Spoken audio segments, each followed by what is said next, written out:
Mga bilang 26. Ang pangalawang census. Pagkalipas ng salot, sinabi ni Yahweh kina Moises at Eleazar na anak ni Aaron, magsagawa ka ng isang census. Bilangin at ilista niyo ang pangalan ng mga Israelita na maaaring isama sa akbo upang makipagdigma mula sa gulang na 20 taon pataas.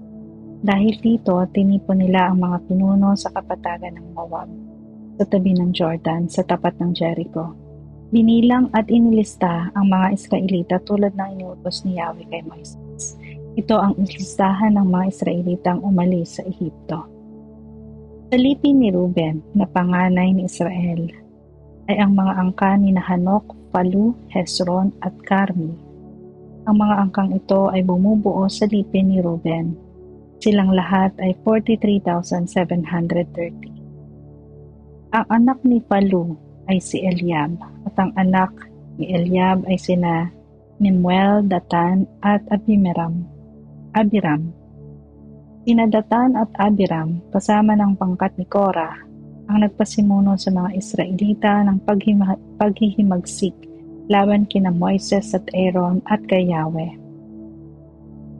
Si Korah naman at ang kanyang 215 kasama ang nilamon ng lupa. Ang mga pangyayaring ito ay nagsilbing babala sa buong bayan. Gayunmay, hindi kasamang namatay ang mga anak ni Korah. Sa lipi naman ni Simeon ay ang mga angkan ni Nemuel, Jamin, Jacquin, Zerah at Saul. Ang kabuuang bilang ng lipi ni Simeon ay 22,200. Sa lipi ni Gad ay ang mga angkan ni Zephon, Hagui, Suni, Ozni, Eri, Arod at Areli. Ang kabuuang bilang ng lipi ni Gad ay 40,500.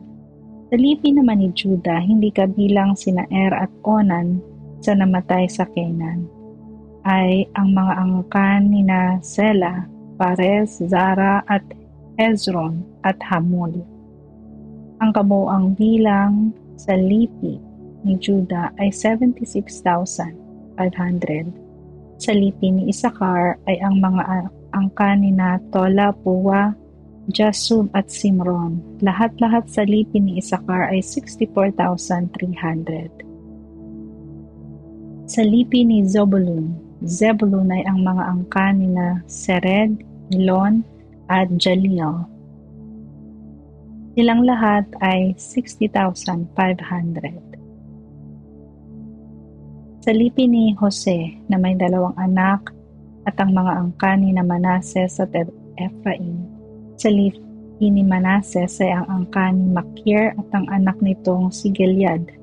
Ang angkan ni Gilead ay binubuo ng mga sambayanan ni Jezer, Helek, Asriel, Shechem, Semida at Hefer. Si Zelofehad na anak ni Hefer ay hindi nagkaanak ng lalaki, kundi panay babae, sina Maala, Noah, Hogla, Milka at Tirza. Lahat-lahat sa angkan ni Manases ay 52,700. Sa lipi ni Ephraim ay ang mga angkan ni Sutela, Bequer at Tahan. Ito naman ang bumubuo sa angkan ni Sutela, si Eran at ang kanyang sampahayanan. Ang kabuuang bilang sa lipi ni Ephraim ay 32,500. Ito ang mga angkang nagmula sa lipi ni Jose. Sa lipi ni Benjamin ay ang mga angkan ni Bela, Asbel, Ahiram, Sufam at Hufam. Ang bumubuo sa angkan ni Bela ay ang mga sambahayan ni Ard at Naaman. Lahat-lahat sa lipi ni Benjamin ay 45,600.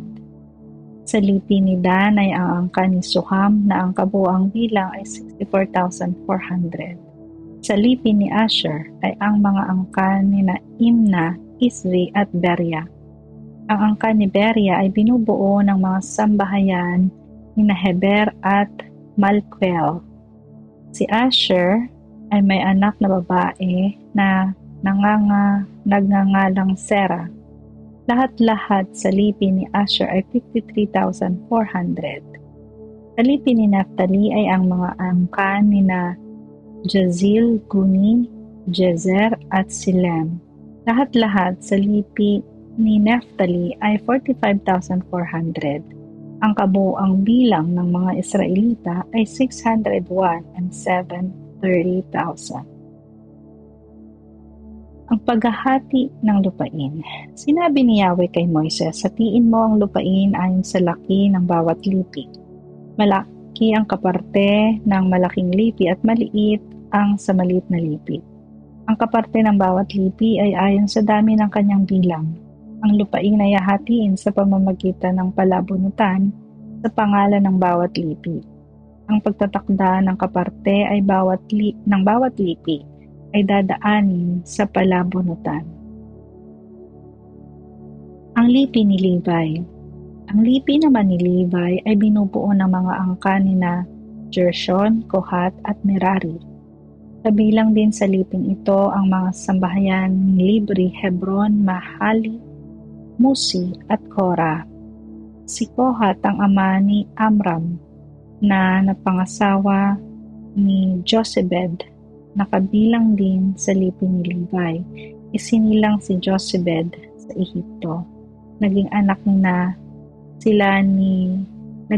nila sina Aaron, Moises at Miriam.